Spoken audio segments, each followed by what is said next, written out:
కానీ అవిశ్వాసం తీర్మానం పెట్టడం అనేది ప్రభుత్వాన్ని పడగొట్టడానికి కాదు, తమ డిసెంట్ని వ్యక్తం చేయడానికి.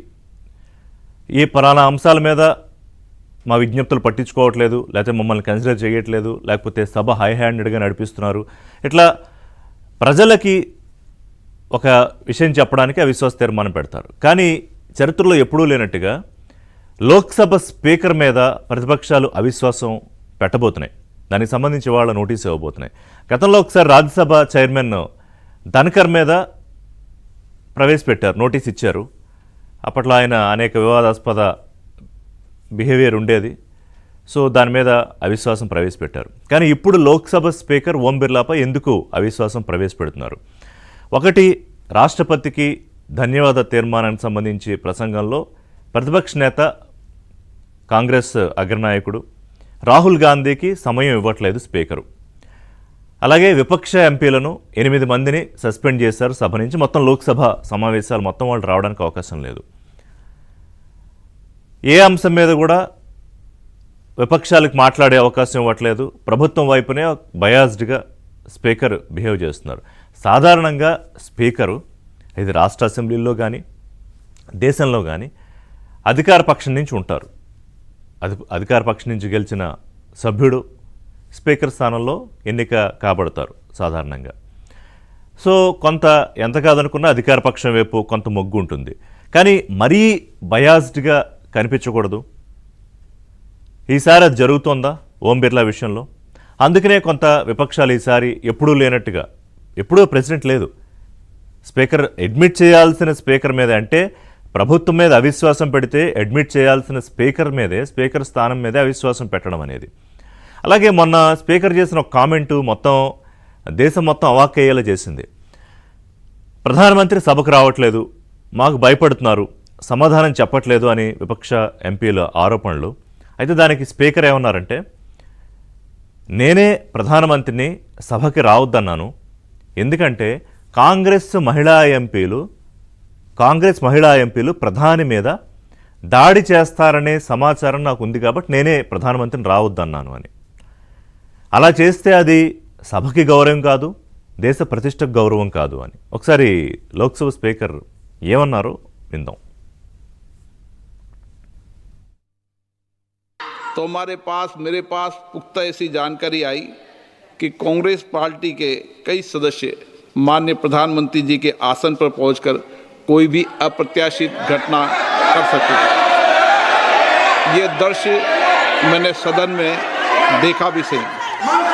अगर ये घटना हो जाती तो ये अत्यंत अप्रिय दृश्य देश के लोकतांत्रिक परंपराओं को तार तार कर देता। इसको टालने के लिए मैंने माननीय प्रधानमंत्री से आग्रह किया कि उन्होंने सदन में नहीं आना चाहिए. సో క్లియర్గా ఆయన చెప్పారు, అందుకే నేను రావద్దన్నాను ప్రధానమంత్రిని అని. మరి అలా రావద్దనడం వేరే దేశాల ముందు మన ప్రతిష్టకి, మన పార్లమెంట్కి భంగం కాదా? ఇప్పుడు కాంగ్రెస్ మహిళా ఎంపీలు 13 మందో ఎంతమందో ఉన్నారు. మొత్తం మీద పోని విపక్ష ఎంపీలు చూసుకుంటే 38 మంది ఉన్నారు. ఎన్డీఏ ఎంపీలు 35 మంది ఉన్నారు. కేవలం మహిళా ఎంపీల గురించే మాట్లాడుతున్నాను నేను, మిగతా ఎంపీల గురించి కాదు. ఒకవేళ నిజంగానే దాడి చెయ్యాలి అని వాళ్ళు అనుకుంటే, దాడి చేస్తారనుకుంటే అధికార పక్షానికి సంబంధించిన ఎంపీలు ఉన్నారు, వాళ్ళు ప్రధానమంత్రికి రక్షణ కవచంగా నిలబడతారు. లేకపోతే మిగతా ఎంపీలు ఉన్నారు, మగ ఎంపీలు రక్షణగా ఉండకూడదని ఏం లేదు. అసలు ఆ విషయమే చాలా అవాక్కయ్యేలా చేసింది. కాంగ్రెస్ సభ్యులు ఒక్కసారిగా నిర్ఘాంతపోయారు. దాని మీద లోక్సభ స్పీకర్కి కాంగ్రెస్ ఎంపీలు లేఖ కూడా రాశారు, ఈ అంశం మీద ప్రస్తావిస్తూ, ఇలాంటి ఆరోపణలు ఖండిస్తూ. అలాగే బీజేపీ ఎంపీ నిషికాంత్ దుబే కొన్ని ఆరోపణలు చేశారు కాంగ్రెస్ పార్టీ మీద, కాంగ్రెస్ పార్టీ ఎంపీల మీద, జవహర్లాల్ నెహ్రూ, అలాగే ఇందిరాగాంధీ, సోనియా గాంధీ, వీళ్ళందరి మీద. దానికి నేపథ్యం ఏంటంటే, రాహుల్ గాంధీ ఒక పుస్తకాన్ని, నిర్వాణే, మాజీ ఆర్మీ చీఫ్ రాసిన నిర్వాణే, ఆయన రాసిన పుస్తకాన్ని, అంటే ఇది గల్వాన్ లోయ 2020లో గల్వాన్ లోయ అంశానికి సంబంధించి, చైనా ఇండియా బోర్డర్ అంశానికి సంబంధించి ఆయన ఒక పుస్తకం రాస్తే అది రిలీజ్ అవ్వలేదు, పబ్లిష్ కాలేదు అది. ఎందుకంటే ఎనీ ఆర్మీ చీఫ్, ఆర్మీ ఉన్నతాధికారులు ఏ పుస్తకం రాసినా దాన్ని డిఫెన్స్ మినిస్ట్రీ దానికి యాక్సెప్టెన్స్ రావాలి, అప్రూవల్ చేసిన తర్వాత అది పబ్లిష్ అవుతుంది. సరే, దాంట్లో వివాదాస్పద అంశాలు ఉన్నాయని దాన్ని చెప్పే ప్రయత్నం చేశారు. కానీ దాని మీద పెద్ద చర్చ జరిగింది, దాన్ని మాట్లాడనివ్వలేదు. దాని నేపథ్యంలో నిషికాంత్ దూబే తీసుకొచ్చి కాంగ్రెస్ పార్టీని ఆరోపణలు చేస్తూ ఆయన కొన్ని పుస్తకాలు తీసుకొస్తే ఆయన కూడా ఖండించలేదు, ఆయన మీద చర్యలు తీసుకోలేదు అనే అంశాలతో కొంత లేఖ రాశారు.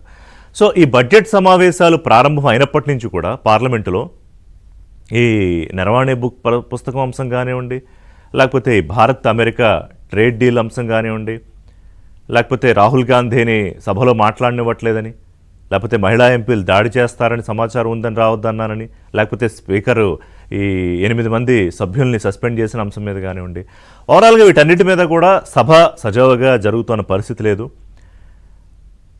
పార్లమెంటు దేశ అత్యున్నత సభ, చట్టాలు చేసే సభలో ఇలాంటి ఒక గందరగోళమైన పరిస్థితి, స్పీకర్ మీదే అవిశ్వాసం పెట్టే పరిస్థితికి ఎందుకు వచ్చింది అంటే అధికార పక్షం అంటే మోదీ వర్సెస్ రాహుల్ గాంధీ, అది ఎన్డీఏ వర్సెస్ ఇండియా బ్లాకు, మధ్యలో స్పీకర్,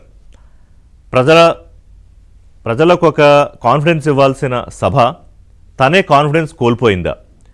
ఇప్పుడు దీనికి టెక్నికల్గా ఏంటంటే ఒక 14 రోజుల ముందు నోటీస్ ఇవ్వాలి, నోటీస్ ఇచ్చిన తర్వాత 10 రోజుల్లో చర్చకి తీసుకోవాలి.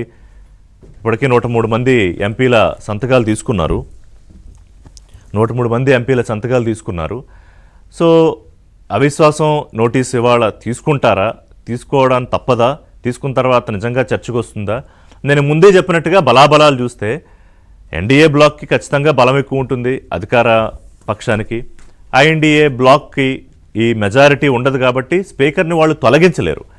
కానీ నేను ఇందాక చెప్పానుగా ఆ డిసెంట్ వ్యక్తం చేయడానికి, ఇదిగో మా వైపున స్పీకర్ లేరు అంటే బ్యాలెన్స్డ్గా సభను నడిపించట్లేదు, కేవలం అధికార పక్షం వైపే స్పీకరు మొగ్గు చూపుతున్నారు అనే అంశాన్ని దేశం ముందు ఉంచడానికి ఇవాళ విపక్ష సభ్యులు పెట్టబోతున్నారు. సో ఈ అంశం మాట్లాడదాం. అలాగే ఇండియా ట్రేడ్ డీల్కి సంబంధించి, ఇండియా అమెరికా ట్రేడ్ డీల్కి సంబంధించి పీయూష్ గోయల్ ఒక మాట చెప్తున్నారు, జయశంకర్ ఒక మాట చెప్తున్నారు, విదేశాంగ మంత్రి, కామర్స్ మినిస్టరు. రష్యా నుంచి ఆయిల్ కొంటారా, కొనరా, లేకపోతే ఎంత దిగుబడి చేసుకుంటున్నాం, మనం దిగుమతి ఎంత చేసుకుంటున్నాం, జీరో టారిఫ్లు అమెరికాకి మనం యాక్సెప్ట్ చేసామా, ఇలాంటి అంశాల మీద కూడా చర్చ జరుగుతోంది. సో ఓవరాల్గా